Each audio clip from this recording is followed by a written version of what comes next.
तासगाव मणेराजुरी मार्गावर मंगळवारी मध्यरात्री झालेल्या अपघातामध्ये 6 जणांचा मृत्यू. या दुर्घटनेत 1 जण जखमी झाले आहेत. याबाबत माहिती अशी की तासगाव मणेराजुरी मार्गावर रात्री 1:30च्या सुमारास हा अपघात झाला. यावेळी अल्टो कार थेट ताकारी कॅनलमध्ये जाऊन कोसळली व या कारमध्ये 6 जण जागीच गतप्राण झाले, तर एक महिला गंभीररीत्या जखमी झाली आहे. या दुर्घटनेतील सर्वजण तासगाव येथील एकाच कुटुंबातील आहेत.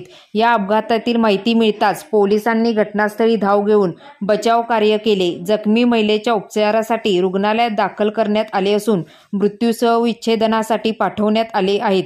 या दुर्घटनेतील मृतांची नावे खालीलप्रमाणे: अभियंता राजेंद्र जगन्नाथ पाटील वय 60 वर्ष, पत्नी सुजाता राजेंद्र पाटील वय 55, मुलगी प्रियंका अवधूत खराडे वय 30, नात दुर्वा वय 3 वर्ष, कार्तिकी वय 1 वर्ष, राजीव वय 2 वर्ष, जखमी स्वप्नाली विकास भोसले वय 30 वर्ष. या दुर्घटनेबद्दल मनाला वेदना देणारी घटना घडली असून यामुळे या परिसरात हळहळ व्यक्त होत आहे.